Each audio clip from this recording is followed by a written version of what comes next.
उठकर भजन करेंगे तो भजन बनता है। तो सुबह भजन किया, शाम को ये इच्छा लेकर उठे कि जब शाम को समय मिल जाएगा तो भजन करेंगे। उमंग और एक इच्छा, जब ये करते करते करते करते जब ये बैठक बन जाती है तो प्रेमी में तड़प पैदा होती है कि उसका जलवा उसके दृश्य देखने को मिले या उसका दीदार दर्शन हो। जब तक बैठक नहीं बनेगी तब तक वो बात नहीं होती है।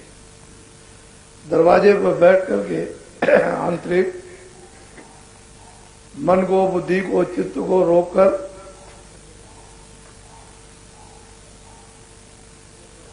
बैठक बना लेना चाहिए।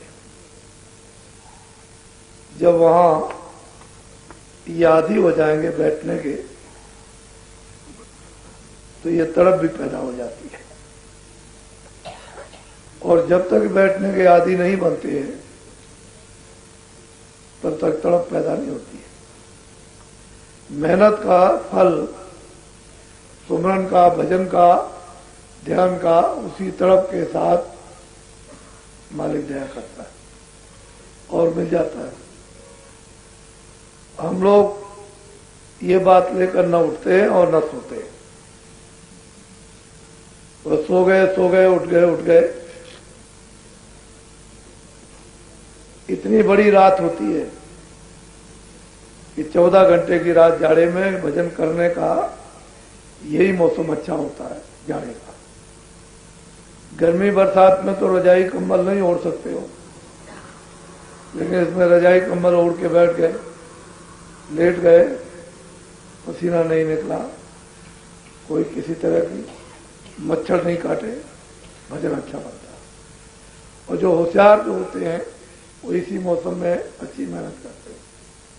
तो अपने लोगों को इतना समय मिलता है, बहुत समय। जो लोग मेहनत काम करते हैं उनको देखा गया दिन भर काम करते रहे, रात को भी काम किया, फिर भजन भी किया, सुबह जल्दी उठ गए, फिर सुबह भजन किया, फिर जल्दी काम किया और सत्संग भी 4-4 मील 6-6 मील रोज काम करने के बाद लोग सत्संग सुनने जाया करते थे और वो भजन करते थे। तो ये लोगों की लगन है।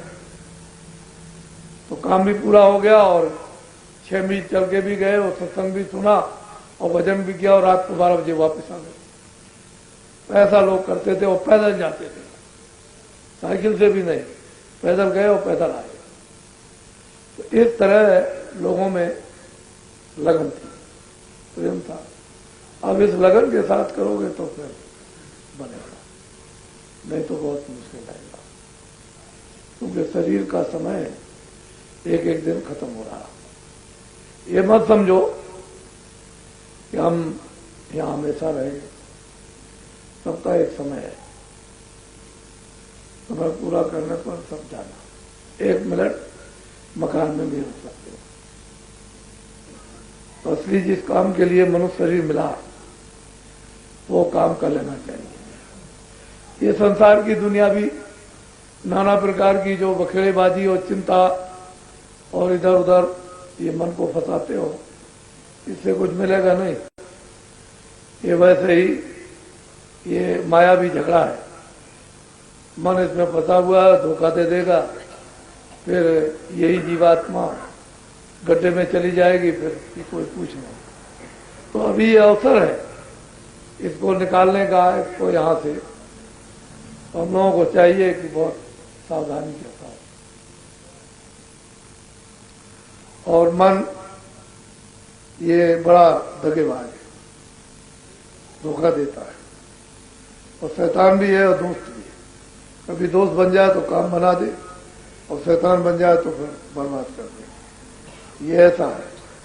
पहले के बड़े बूढ़े बुजुर्ग सब लोग आपस में वो कोई भी भजन करते हो, लेकिन यह है कि सोए उठ के ही कुछ ना कुछ, कोई राम राम कह रहा, कोई कुछ कह रहा, कोई कुछ कह रहा। सुबह चारपाई पर उठते ही 4 बजे उठ जाते थे और बड़े प्रेम के साथ सब लोग मिलजुल करके रहते थे, तो आनंद का समय था। अब जिसको देखिए उसको, घर में झगड़ा, बाहर झगड़ा, भाइयों में झगड़ा, तो बच्चों में झगड़ा, तो इसमें झगड़ा, तो सास ससुर में झगड़ा, तो सास बहू में झगड़ा। अब झगड़े झगड़े जो पैदा हो गए, तो उससे घर का और बाहर का सब मतलब खो गया। न घर में कुछ मिल रहा, न बाहर कुछ मिल रहा, और झगड़े झगड़ा है। पता नहीं इस झगड़े में क्या लेकर जाएंगे। तो ये जगह जगह जो देखा गया चारों तरफ सत्संग के द्वारा और सुना गया, और लोगों ने अपनी अपनी प्रार्थनाएं की कि दया कर दीजिए, कृपा कर दीजिए, और लोगों पर दया कृपा मालिक की हो भी रही है। ऐसा नहीं कि नहीं हो रही, लेकिन यह है कि उनको दया कृपा परखनी चाहिए। अब किसी को दया मिले फेंक दे तो उसकी परख में क्या आएगा, दया किसका नाम। दया हो रही, संभाल भी हो रही है उसकी, दिष्ट अदिष्ट में, जान में अनजान में संभाल भी होती है, लेकिन वो परख नहीं पाता। तो जो सच्चे विचारशील और भजनानंदी वो दया को परख लेते हैं, वो पहचानते हैं और दया को संभाल करके रखते हैं। तो दया से दया मिल जाती है। और एक दफे दया हो गई, नहीं संभाल के रखा, तो आगे के लिए आपको क्या मालूम क्या होगा क्या नहीं होगा। तो इसलिए मनुष्य शरीर को इस जीवात्मा के लिए काम में लेना चाहिए, और इसे यही सफल करना है कि जीवात्मा को छुड़ाना। भजन कर लोगे तो जीवात्मा छूट जाएगी जन्म मरण की पीड़ा से। और भजन नहीं किया तो ऐसे तो जानवर भी खाते और सोते, और उनमें भी मोह ममता है। तो आदमी अगर ये है तो फिर जानवरों की तरह। तो मनुष्य में ये विशेषता है कि उसको ये बुद्धि दी गई है, वो अपनी बुद्धि से ये सोचे कि मैं जानवर नहीं हूं, मैं आगे पीछे वर्तमान का समझता हूं। तो उसी को देख करके समझ ले आगे क्या पीछे क्या है, और वर्तमान में क्या हो रहा जो दिखाई दे उसी से समझे। लेकिन वो भी दृश्य भूल जाता, फिर उसी पचड़े में फंस जाता।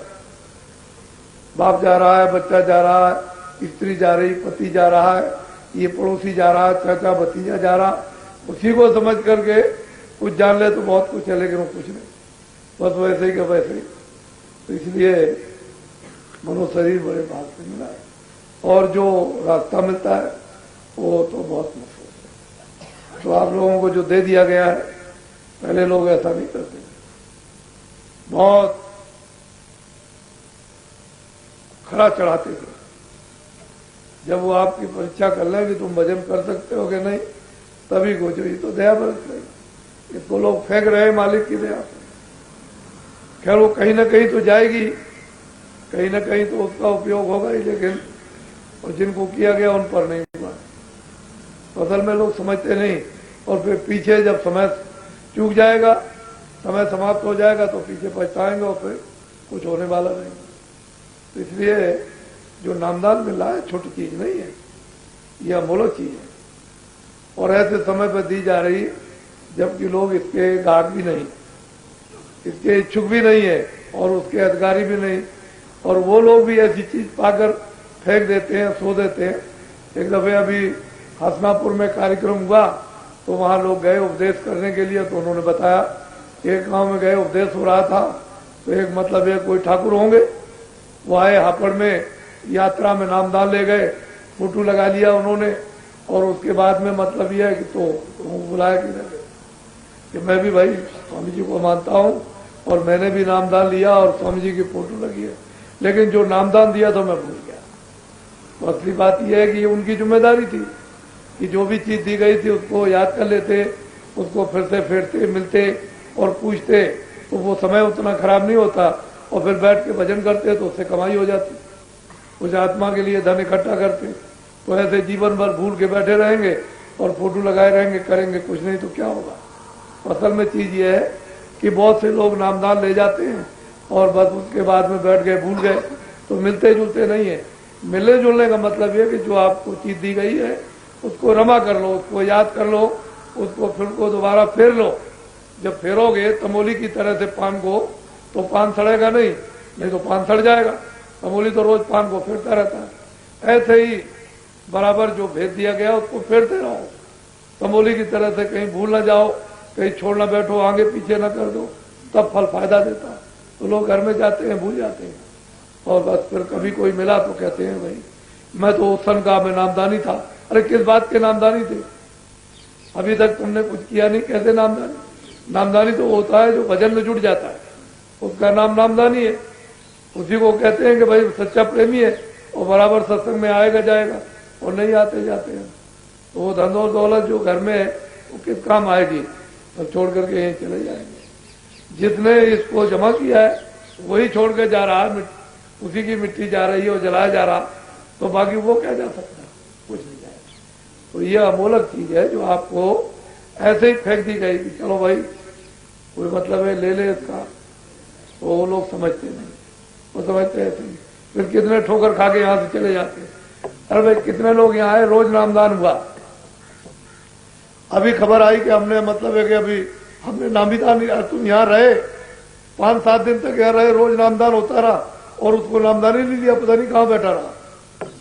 तो असल में चीज यहाँ आए और जब रोज नामदान होता रहा, नामदान नहीं दिया, वहां कहता कि भाई मुझे तो अभी नामदान ही नहीं मिला, पता नहीं कहाँ सो गया था नामदान के वक्त में, या मतलब कहीं बाहर चला गया।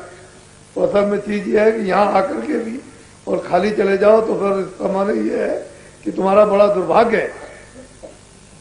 तो भजन जरूरी है, नहीं ऐसे ही चले जाओगे और ये मोह ममता के शिकार हो जाओगे तो वह जीवन भर क्या, तो कभी एक सांस में भी चैन नहीं, इसको फर्क हो, ना हम किसी के ना कोई हमारा।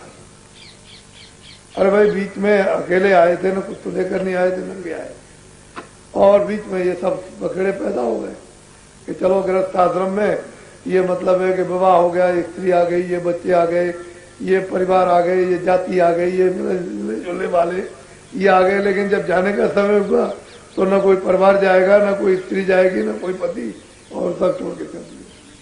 ये बात को सोचना, और बीच में जो मिला है उसकी मर्यादा के साथ एक दूसरे की सेवा कर दो। वो तुम्हारी सेवा करे, उसकी तुम सेवा करो, उसको तुम देखो, वो तुमको देखे, आए गए का सत्कार करो। ये मानवता का एक कर्म है, धर्म है, उसे निभा दो। लेकिन ये हमेशा सोचो कि मैं जाऊंगा तो ये मेरे साथ जाएगा, ना मैं इसके साथ जाऊंगा, छोड़ के चला जाएगा, मैं इसको छोड़ के चला जाऊं, कुछ नहीं कर सकता हूं। तो ये बात अगर ध्यान में रहोगे तो फिक्र फकीरे खाए। फिक्र जब लग जाएगी कि भाई भाई हम जिस लिए आए वो कहाँ जाएंगे और किस जगह जाएंगे, तो आप तलाश करने लगोगे, कोई ना कोई आपको संगत में महात्मा मिल जाएंगे और रास्ता दे देंगे, फिर भजन में जुड़ जाओ। तो जो चीज मिलती है बहुत मुश्किल से, ऐसे नहीं मिला करती है, चलो ऐसे ही। बोलो जय गुरुदेव, जय गुरुदेव, जय गुरुदेव।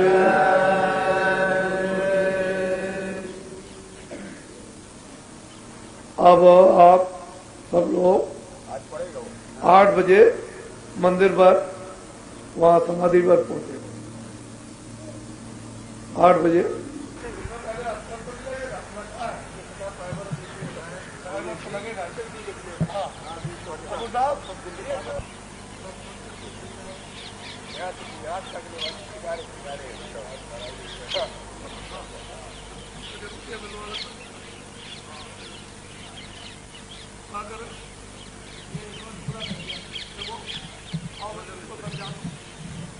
ये पहले तो समझे रहो, कौन बार बार समझाएगा, जाओ एक कदम जाओ,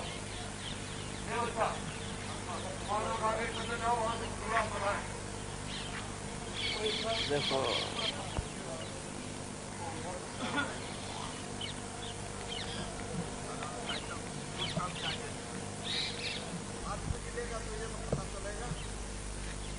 याद नहीं ले लिया।